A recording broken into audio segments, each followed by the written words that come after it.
Hey everybody, wanted to spend a couple minutes with you and share a little bit about the backstory on why I named the book Atomic Impact and spend a little bit of time, I guess, giving you a little bit of a background because it's very important for you to understand the difference between atomic impact and even a little bit about what some people may confuse with Atomic Habits, right? Atomic Habits is a great book. I've used that book as kind of a guide to help me personally create better habits. Love the book.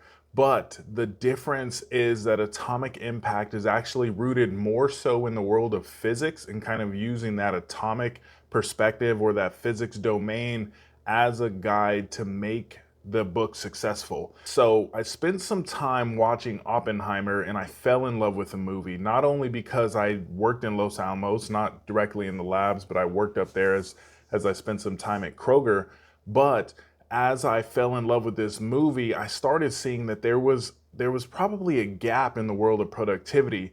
You know, my doctoral dissertation and the research that I've done and continue to do today was wrapped into technology, it was wrapped into the world of productivity. And the movie helped kind of open my eyes to see a different perspective because of the science aspect. That science aspect is really important for what we're doing inside of Atomic Impact because when you think about productivity, and if we're measuring productivity in kind of its normal perspective or in kind of the most basic way or form, it's outputs divided by inputs. How efficient, how productive are our teams within our organizations? And as I started thinking about the work that exists today, because my research was rooted in system design and it was really focused on the phenomena of the Great Resignation and COVID 19, I thought about how the world was impacted by those two phenomena. And as the world was impacted, I think we are expected to do more with less. What do I mean by that? Doing more with less usually means, and I always use this analogy, squeeze dollars out of dimes, right? We're gonna turn this organization around. We don't need as many people. We have AI coming in. We have these adoptions of new technology, and as we have these adoptions, we usually do end up wanting less people. So I spent this time watching Oppenheimer over and over and over again and found a love for physics. So I ended up going to a bookstore here in Texas. It's called Half Price Books. And I went to the science section, and I actually write about this in Atomic Impact. But I went to the science section and I looked for anything quantum physics, quantum theory, quantum mechanics, and I started reading these books and trying to learn more about the actual science, about the theories behind the quantum world, if you will. And through that lens, I saw that it's there's something called Max Planck's constant. It's an italicized letter H that gets added to a formula, and that formula helped them see what the world of atomic energy was, and help them truly be able to understand it.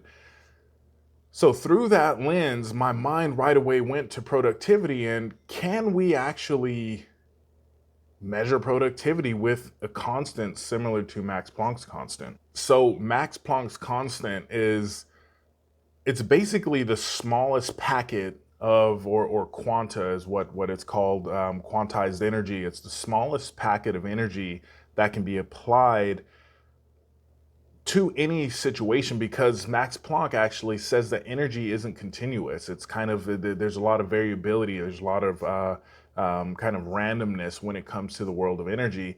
And so thinking about how does something the letter H, which then converts to a number, how does something so small just being slightly added to an original formula, how does that help us create an understanding? And that's where atomic impact really came from was, is there a different way to measure productivity aside from the outputs to inputs that gives us some sort of raw number that says how effective or how efficient we are? And so I started working with simulations, started trying to build computer computational models and determine what can I actually get out of these simulations. Can I come up with a formula? Can I come up with a theory that takes the less that we have to do more with, can we take that and actually apply it to our organizations today? Because if we face reality, we know that technology is not omnipotent, right? Jacob Stoller talks about this in his book called Reimagining Productivity. And when he talks about technology not being omnipotent, yet organizations are highly focused and invested in technology, especially AI. So if we applied some sort of formula that says, even if an organization does go to the route or goes down the path of laying people off or reducing their workforce, is there a formula that gives us a truth at the smallest level that shows that, hey, the people who are here and or will remain after we make some sort of transformational business decision, can we actually measure the performance and that performance still be considered effective, productive? And so through that, I decided to write the book, kind of comparing physics, comparing the world of productivity, systems design, using a lot of different theories and frameworks, and talking about these theories and frameworks as if they were through the lens of physics. So you actually get a little bit of physics teachings.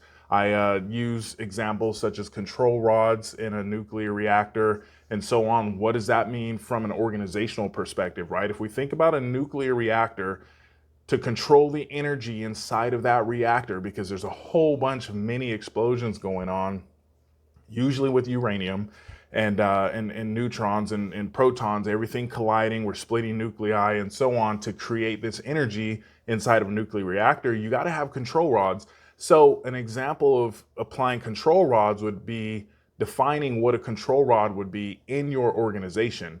What are your control rods? How do you control the energy, performance, productivity within your organization using control rods? So there's a lot of analogies with physics, a lot of analogies with the world of atomic structure, a lot of comparisons with the world of quantum theory and quantum physics. We don't go too deep into those, but it is important to at least say this is a little different. We're talking about the organization's perspective, not necessarily the individual. You will, as a leader, be able to pull from this book some leadership skills, capabilities, considerations, and thoughts to help you drive your organization.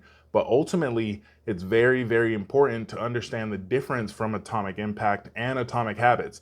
So one thing I would actually say is if you took Atomic Habits, applied those behaviors, those philosophies given by James Clear, and tie it into Atomic Impact, you'll probably be even better as a leader, because now you have the personal structure and then you're going to have the organizational structure, and bringing those two together will make the world a much better place, at least in my opinion. So wanted to share this video with you. Hopefully you get a little bit out of this. Go to my website, atomicimpactbook.com, purchase you a copy, or you can sign up for a free copy and see what it's about. If you go to my website there, type in your email address, you'll actually get a free copy of Atomic Impact's first chapter. Skips the introduction, but does give you the first chapter. And I think that chapter is very important because I actually give a little bit more of a narrative on how Oppenheimer, Half Price Books, my wife's family all led to the title and focus on Atomic Impact.